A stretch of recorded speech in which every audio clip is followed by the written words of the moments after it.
Now we start chemistry. I am fine, Jesus sir. How are you?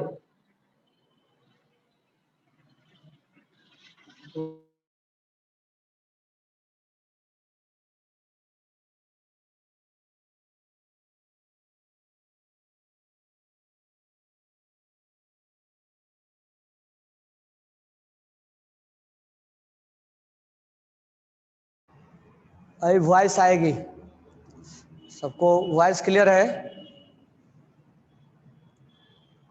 Voice clear है ना? Okay. तो in today lecture will start refining of petroleum. कल हमने पढ़ा था कि पेट्रोलियम जो है वो कैसे अंडरग्राउंड के अंदर after million of year bacterial thermal decomposition of plants, animal, dead animal and aquatic animals के थर्मल डिकम्पोजिशन से फॉर्म होता है। और वहाँ पर जो होता है वो नेचुरल गैस के फॉर्म में भी होगा और लिक्विड फॉर्म में भी होगा। तो हम उसको ड्रिल करके निकालते हैं और आफ्टर ड्रिलिंग उसको क्रूड ऑयल के नाम से हम जानते हैं। और ड्रिल करने के बाद हम जस्ट उसको यूज नहीं करने लगते हैं। तो जो इंडिया वगैरह परचेज करता है सऊदी अरब से ऑयल वगैरह, वो क्रूड ऑयल को परचेज करता है, आके यहाँ पर इंडिया में रिफाइनिंग होता है उसका। तो उस रिफाइनिंग से अलग अलग पेट्रोल, डीजल वगैरह फॉर्म होते हैं। तो जो हम परचेज करते हैं, ऐसे नहीं कि जो अंडरग्राउंड से ड्रिल होने के बाद निकलता है वो डायरेक्ट पेट्रोल निकलता है, डायरेक्ट डीजल निकलता है, ऐसा नहीं होता है। उसके अंदर जो लिक्विड होता है वो बहुत तरह का मिक्सिंग होता है, बहुत तरह का लिक्विड होता है उसके अंदर। यानी जो क्रूड ऑयल है उसके अंदर मिक्सिंग बहुत ज़्यादा आता है, क्रूड ऑयल के अंदर मिक्सिंग ज़्यादा होगा। और उसी मिक्सिंग में से जब हम उसको रिफाइनिंग करते हैं तो डीजल अलग हो जाता है, पेट्रोल अलग हो जाता है, बाकी जो और भी लिक्विड होते हैं वो अलग अलग हो जाते हैं। तो इनको सेपरेट करने के लिए, लिक्विड को सेपरेट आउट करने के लिए जो हम प्रोसेस यूज करते हैं वो है फ्रैक्शनल डिस्टिलेशन, जिसको हम रिफाइनिंग के नाम से जानते हैं। तो फ्रैक्शनल डिस्टिलेशन के नाम से हम जानते हैं, ठीक है। तो इससे पहले कि मैं आपको रिफाइनिंग के बारे में बताऊं कि रिफाइनिंग कैसे किया जाता है, थोड़ा सा मैं डिस्कशन करता हूं फ्रैक्शनल डिस्टिलेशन क्या है, ठीक है, ताकि हमें दिमाग में समझ में आ जाए कि फ्रैक्शनल डिस्टिलेशन क्या है। चलो एक मैं डेली लाइफ के एग्जांपल्स में करता हूँ, फ्रैक्शनल डिस्टिलेशन को समझाता हूँ डेली लाइफ के एग्जांपल्स में, ठीक है। तो मान लो हमने दो लिक्विड लिया, चलो एक लिक्विड लेते हैं अल्कोहल और एक लेते हैं वाटर, एक अल्कोहल लेते हैं और एक वाटर लेते हैं। तो हमने दो लिक्विड को मिक्स कर दिया। हम फ्रैक्शनल डिस्टिलेशन का मीनिंग समझा रहे हैं, what is meaning of fractional distillation, then हम रिफाइनिंग पे चले जाएंगे। हमने यहाँ पर वाटर लिया और हमने यहाँ पर अल्कोहल लिया, दोनों को हमने मिक्स कर दिया। मान लेते हैं इसका बॉइलिंग पॉइंट 100 डिग्री सेल्सियस है और इसका 80 डिग्री सेल्सियस है। मान लेते हैं इसका बॉइलिंग पॉइंट जो है वो इतना है और इसका बॉइलिंग पॉइंट 80 डिग्री सेल्सियस है। दो लिक्विड को हमने मिक्स कर दिया। अब हम चाहते हैं कि दोनों को सेपरेट आउट करें, दोनों को हमें अलग अलग करना है, दो लिक्विड को हमें अलग अलग करना। ध्यान से सुनना मैं क्या बोल रहा हूँ। दोनों लिक्विड को हम चाहते हैं अलग अलग करना, एक अल्कोहल है एक वाटर है, लिक्विड को अलग अलग करना मुश्किल, डिफिकल्ट हो जाएगा, बट दोनों का बॉइलिंग पॉइंट अलग अलग है और अभी बहुत ज़्यादा डिफरेंस है। तो हम अब यहाँ से हीट करना स्टार्ट करेंगे। जब हीट करना स्टार्ट करेंगे तो जो हम हीट करना स्टार्ट करेंगे तो क्या होगा, जब हम यहाँ से हीट करना स्टार्ट करेंगे, मान लो हमने 50 डिग्री सेल्सियस पर हमने हीट किया, फिर हमने 60 डिग्री सेल्सियस पे हीट किया, क्या ये बॉयल होने लगेगा क्या? नहीं। अब हमने 70 डिग्री सेल्सियस पे हीट किया, अब जाके हम 80 डिग्री सेल्सियस पे हीट करेंगे। जैसे ही हम टेम्परेचर को 80 डिग्री सेल्सियस टेम्परेचर पर हम हीट करेंगे तो इनमें से कौन सा ऐसा लिक्विड होगा जो वेपोराइज होने लगेगा? Which liquid will be vaporised? कौन सा लिक्विड वेपोराइज्ड होगा? Which liquid will be vaporised? श्रविशाह वाटर, प्रथमेश अल्कोहल, केवल अल्कोहल। कौन सा ऐसा लिक्विड होगा जो वेपोराइज वेपर बनने लगेगा? तो हमारा आंसर होगा अल्कोहल। क्यों? बॉइलिंग पॉइंट का मतलब होता है कि जब हम 100 डिग्री सेल्सियस टेम्परेचर देंगे तब ये लिक्विड वेपर में जाएगा, और हमने अभी तक केवल 80 डिग्री सेल्सियस टेम्परेचर दिया है। इसका मतलब अल्कोहल जो है वो वेपर बनने लगेगा। चलो हमने 80 नहीं दिया, हमने 85 दे दिया, 85 डिग्री सेल्सियस दे दिया। इसका बॉइलिंग पॉइंट है 100 डिग्री सेल्सियस, यानी ये 100 डिग्री पे वेपर में जाना स्टार्ट हो जाएगा और ये 80 के ऊपर वेपर में जाना स्टार्ट हो जाएगा, और हमने टेम्परेचर दिया 85। इसका मतलब ये हुआ कि ये वेपर में जाना स्टार्ट हो जाएगा, लेकिन ये अभी वेपर में जाना स्टार्ट नहीं होगा, वो लिक्विड फॉर्म में होगा। तो कुल मिला के हम ये बोलेंगे कि अगर दो लिक्विड का बॉइलिंग पॉइंट अलग अलग है तो जिसका बॉइलिंग पॉइंट कम है और हमने अगर 85 डिग्री सेल्सियस टेम्परेचर दिया, अगर हमने 85 डिग्री सेल्सियस टेम्परेचर दिया तो ये जो अल्कोहल है वो वेपर बनने लगेगा, और इस हम वेपर को एक अलग कंटेनर में क्या कर लेंगे? कलेक्ट कर लेंगे, और ये जाके वेपर यहाँ पर कलेक्ट हो गया एज ए अल्कोहल कलेक्ट हो गया एज ए वेपर। अब इसके अंदर अल्कोहल यहाँ से वेपराइज होके कहाँ चला गया? इस कंटेनर में, और यहाँ पर क्या बच गया?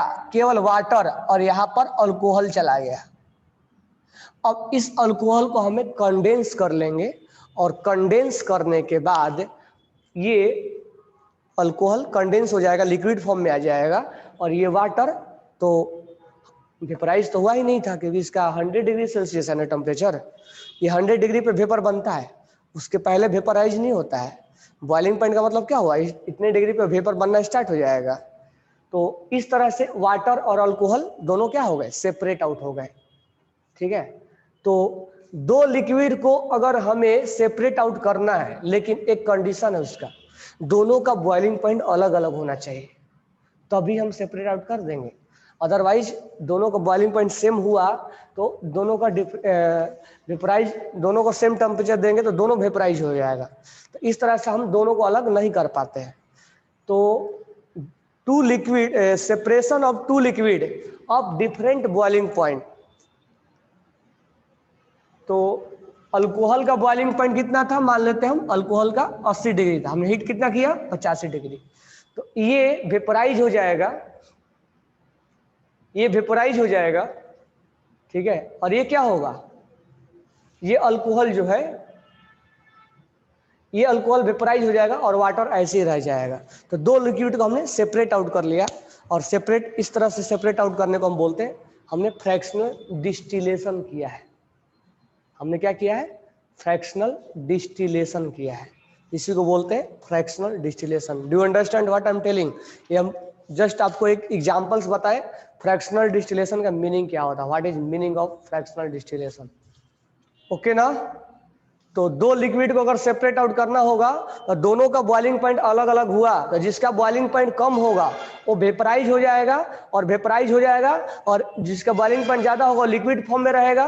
तो दोनों को हम सेपरेट आउट कर लिए। अब हमें इसको लिक्विड चाहिए तो कंडेंस, इसको हम हीटिंग कर देंगे, और हीट कर दे सॉरी इसको हम कूल कर देंगे, तो कूलिंग करने के बाद ये फिर से लिक्विड फॉर्म में आ जाएगा। इस तरह से अल्कोहल और ये वाटर दोनों क्या हो जाएंगे? अलग अलग हो जाएंगे।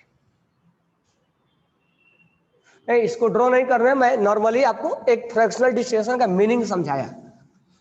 अब इस मीनिंग को हम आपको रिलेट कर दे रहे हैं किससे? रिफाइनिंग ऑफ पेट्रोलियम से।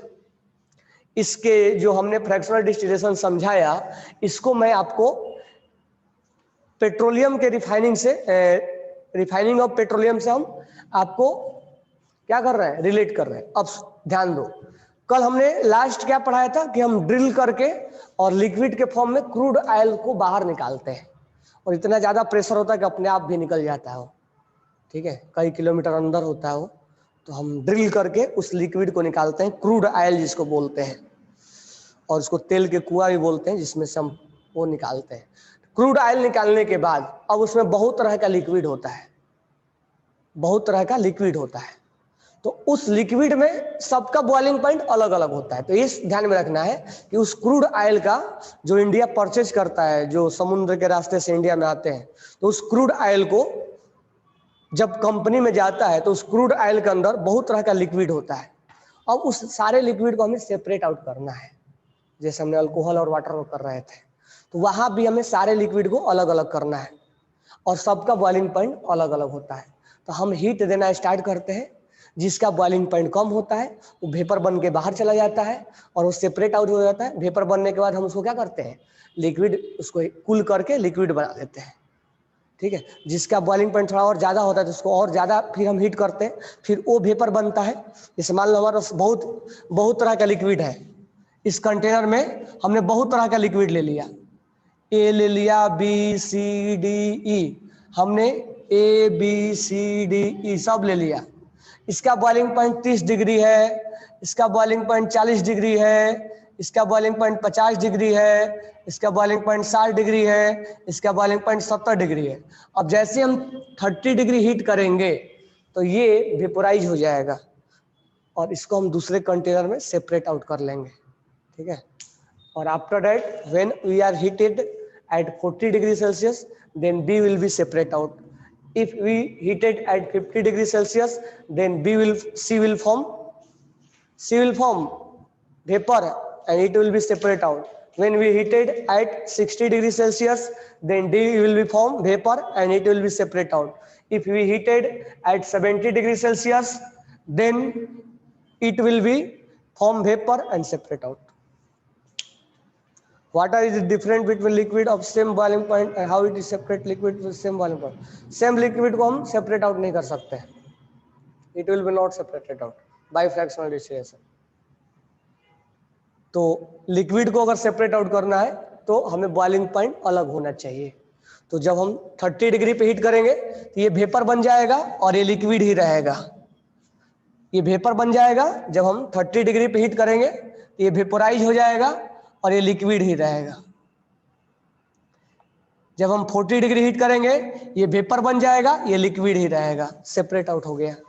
जब हम 50 डिग्री हीट करेंगे ये वेपर बन जाएगा, ये लिक्विड ही रहेगा। जब 60 डिग्री हीट करेंगे ये वेपर बन जाएगा और ये लिक्विड ही रहेगा। तो अब जब वेपर बन गया तो हमें अगर उसको क्या करना होगा, अगर हमें दोबारा उसको लिक्विड बनाना होगा तो हम कूल कर देंगे। सेम बॉइलिंग पॉइंट वालों को हम सेपरेट आउट नहीं कर सकते, ठीक है, केवल हमें डिफरेंट बॉइलिंग पॉइंट चाहिए। तो यही प्रोसेस आपको कहाँ लगाया जाता है, यही प्रोसेस आपको crude oil refining of petroleum में लगाया जाता है। वहाँ बहुत ज़्यादा लिक्विड एक दूसरे में मिक्सअप होते हैं और सबका बॉइलिंग पॉइंट अलग अलग होता है। तो हम उसमें फ्रैक्शनल डिस्टिलेशन लगाते हैं और फ्रैक्शनल डिस्टिलेशन करके हम 1 बाय 1 करके वेपराइज करके उसको लिक्विड से बाहर निकाल लेते हैं, फिर उसको कूल करके हम यूज करते हैं। तो वहीं हमें पेट्रोल अलग निकल जाता है, डीजल अलग निकल जाता है। तो वैसे हमें करके पेट्रोल और डीजल अलग अलग निकल जाता है। तो हेडिंग लिखो, रिफाइनिंग ऑफ पेट्रोलियम। हमारा हेडिंग होगा refining of petroleum, refining of petroleum, refining of petroleum. तो पहले हम एक डायग्राम, स्टार्टिंग में ही डायग्राम निकालेंगे। ये हमारा है earth crust, this one is our earth crust, और यहाँ पर आपको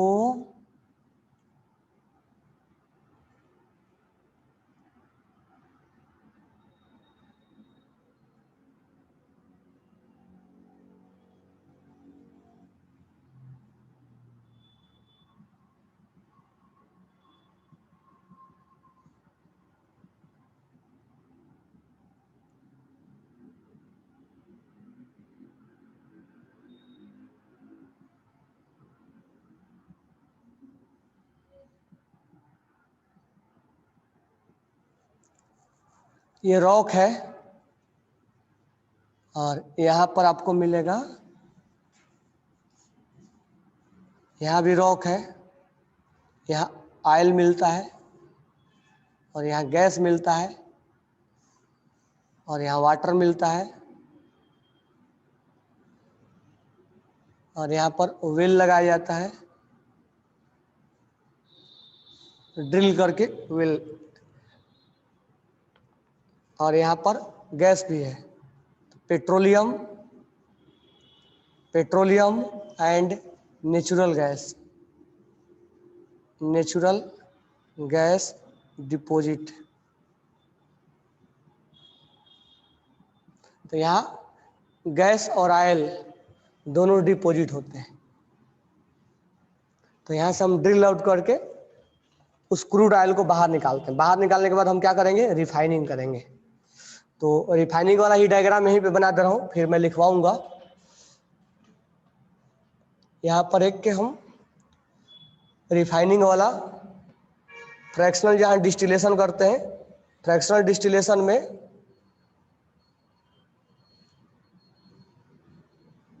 जहाँ पर हम फ्रैक्शनल डिस्टिलेशन करेंगे,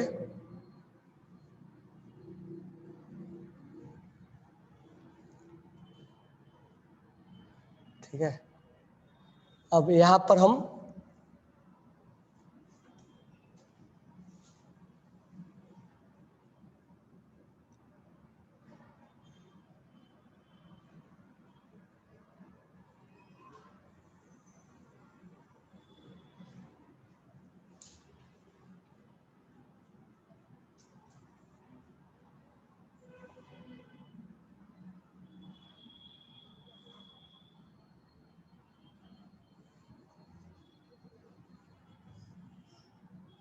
जब हम 20 डिग्री पे हीट करेंगे तो पेट्रोलियम गैस बाहर निकल जाएगा।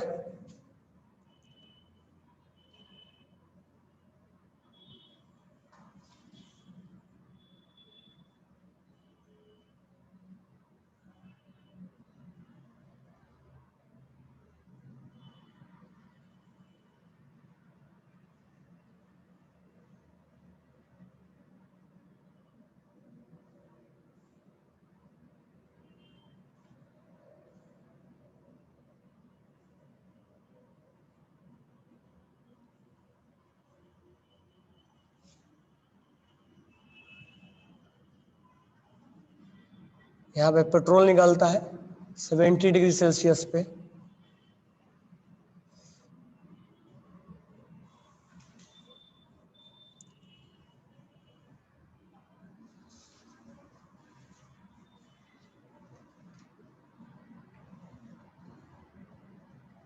किरोसिन निकलता है जिसको हम पैराफिन ऑयल बोलते हैं, पैराफिन ऑयल।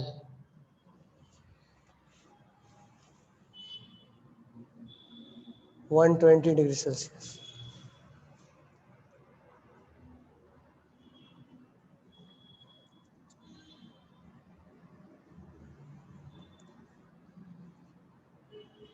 यहाँ diesel,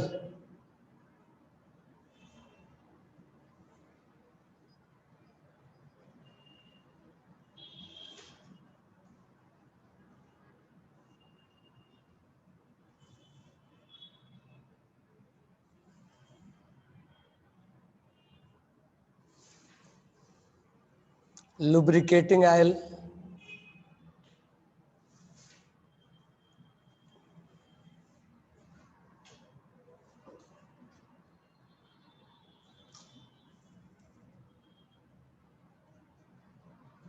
fill oil,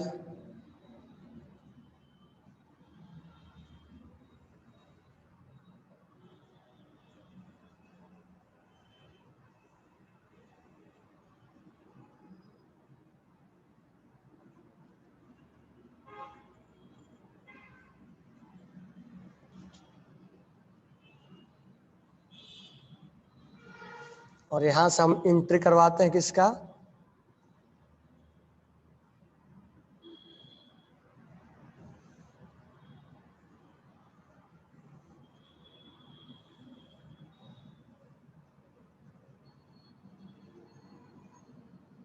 crude oil का।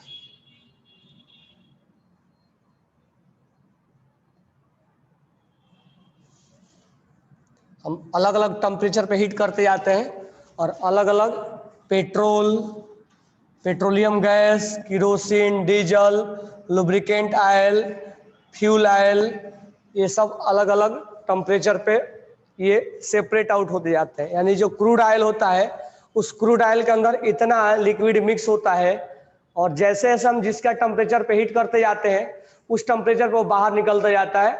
उसी को हम बोलते हैं फ्रैक्शनल डिस्टिलेशन। यानी जब यहाँ से क्रूड ऑयल जो बाहर निकलता है उस क्रूड ऑयल को हम यहाँ से पास करवाते हैं और पास करवाने के बाद जब हम हीट करते हैं तो हीट करने के बाद जिसका बॉइलिंग पॉइंट, जिस लिक्विड का बॉइलिंग पॉइंट कम होता है वो पहले बाहर निकलता है और जिसका लिक्विड का बॉइलिंग पॉइंट ज़्यादा होता है वो बाद में बाहर निकलता है, मतलब वो बाद में वेपोराइज हो जाता है। वेपोराइज होने के बाद हम उसको स्टोर कर लेते हैं और स्टोर करने के बाद उसको हम कूलिंग कर देंगे और फिर से वो लिक्विड फॉर्म में चला आता है। तो इस तरह से पेट्रोल अलग हो जाता है, किरोसिन अलग हो जाता है और डीजल अलग हो जाता है, लुब्रिकेंट ऑयल अलग हो जाता है और फ्यूल ऑयल अलग हो जाता है।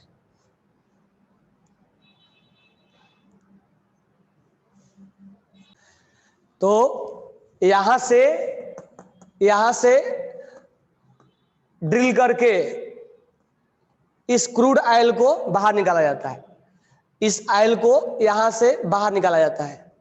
ये सब सऊदी अरब में यहाँ से जो अर्थ के नीचे से है वो ऑयल वहां से ड्रिल करके बाहर निकाला जाता है। यहाँ पर इतना ज्यादा प्रेशर होता है कि आफ्टर ड्रिलिंग ये अपने आप गैस क्या होता है, अपने आप ये लिक्विड बाहर आ जाता है। जब ये बाहर आता है तो उस समय क्रूड ऑयल के फॉर्म में होता है और जो इंडिया वगैरह परचेज करता है वो क्रूड ऑयल परचेज करता है, नहीं कि डीजल और पेट्रोल परचेज करता है। इंडिया परचेज करता है क्रूड ऑयल। ये समुद्री के रास्ते से ही आता है, समुद्र के रास्ते से क्रूड ऑयल आता है। क्रूड ऑयल आने के बाद फिर वो कंपनी में जाता है। तो कंपनी क्या करता है, उसको इस तरह का फ्रैक्शनल डिस्टिलेशन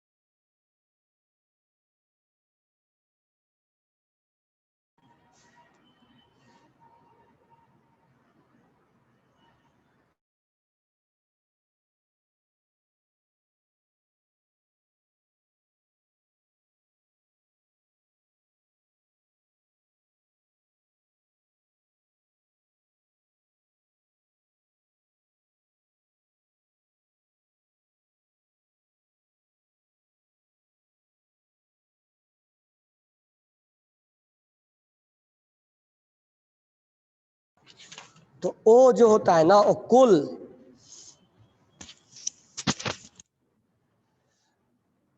जैसे जो पेड़ पौधा डेड हो गए, मर गया, या आदमी मर गया और वो अंदर दफन हो गया, तो बहुत साल के बाद वो या तो फॉसिल्स में कोल में कन्वर्ट हो जाएगा। और जब हम कोल को हीट करते हैं तो अलग अलग मिलता है, कोल तार, डांबर अलग अलग मिलता है।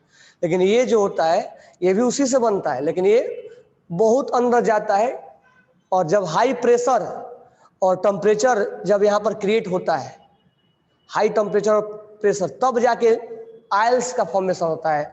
मतलब क्रूड ऑयल, कच्चा तेल जिसको बोलते हैं, क्रूड ऑयल का यहाँ फॉर्मेशन होता है। ये सब सऊदी अरब में मिलता है, जिसको हम बोलते हैं तेल का कुआं। ये वेल उसके अंदर ड्रिल किया जाता है, ड्रिल करने के बाद इसको बाहर निकाला जाता है। बाहर निकालने के बाद सारे जो कंट्री होते हैं उसको क्या करते हैं, परचेज करते हैं क्रूड ऑयल को, और क्रूड ऑयल्स कंपनी में जाता है और इसमें बहुत तरह का लिक्विड होता है। क्रूड ऑयल में एक लिक्विड नहीं है, क्रूड ऑयल में डीजल भी है, पेट्रोल भी है, किरोसिन भी है, लुब्रिकेंट ऑयल भी है जो हम बाइक वगैरह में यूज करते हैं, फ्यूल ऑयल भी है, कुछ रेसिड्यू भी है, बचा हुआ चीजें हैं। इसमें कई तरह का लिक्विड होता है, लेकिन सबका बॉइलिंग पॉइंट अलग अलग है। तो जब हम हीट करते हैं तो जिसका बॉइलिंग पॉइंट कम होता है वो जल्दी से वेपोराइज होकर बाहर निकल जाता है, और जिसका बॉइलिंग पॉइंट ज्यादा होता है तब उसको बाद में यानी 70 डिग्री पे जाके तब पेट्रोल बाहर निकलेगा, 120 डिग्री पे किरोसिन बाहर निकलेगा। यानी क्रूड ऑयल को 70 डिग्री पे हीट करेंगे तो जो पेट्रोल होगा वेपोराइज होकर बाहर निकल जाएगा, तो ये वेपर के फॉर्म में निकलेगा। उस वेपर को हम क्या कर लेंगे, कूल कर लेंगे, और कूल करने के बाद ये लिक्विड फॉर्म में चला आएगा। 120 डिग्री पे किरोसिन बाहर निकलता है, रकेल, और ये diesel 170, lubricant oil, fuel oil, residue. तो इसको अलग अलग टेम्परेचर पे क्योंकि इसके अंदर टेम्परेचर अलग अलग होता है। तो क्रूड ऑयल जब एंट्री मारता है इसके अंदर, इस टावर के अंदर जब एंट्री मारता है, तो जिसका जैसा टेम्परेचर होता है उसके अकॉर्डिंग से वो वेपराइज होकर सब सेपरेट आउट हो जाते हैं और हम अलग अलग कंटेनर में हमें अलग अलग मिल जाता है। और फिर हम उसको अब इसके लिए अलग कंटेनर में जाके स्टोर हो जाएगा, ये अलग कंटेनर में स्टोर हो जाएगा, ये अलग कंटेनर में स्टोर हो जाएगा, ये अलग कंटेनर में स्टोर हो जाएगा। फिर हम उसको कूलिंग कर लेते हैं और कूलिंग करने के बाद हम उसको यूज करते हैं।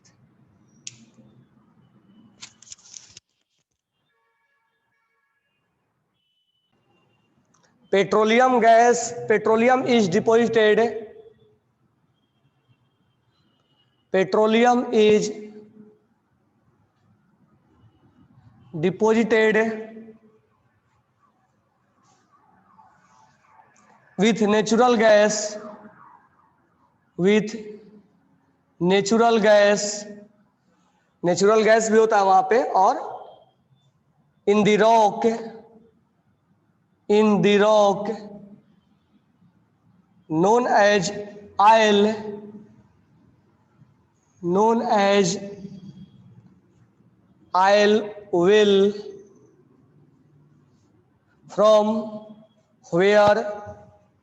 from where it is taken out by drilling, from where it is taken out by drilling. Next point, the process of separating various constituent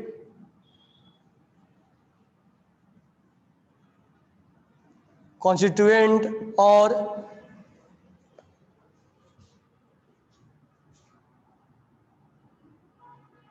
constituent is called refining, is called refining by fractional distillation.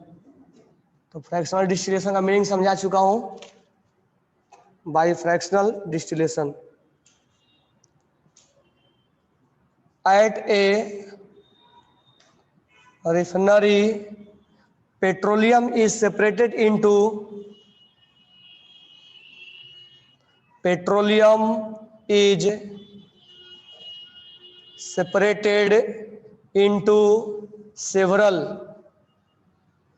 several component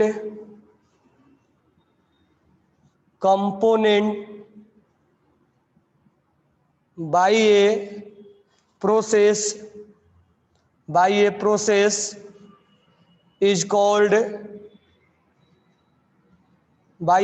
is called fractional distillation.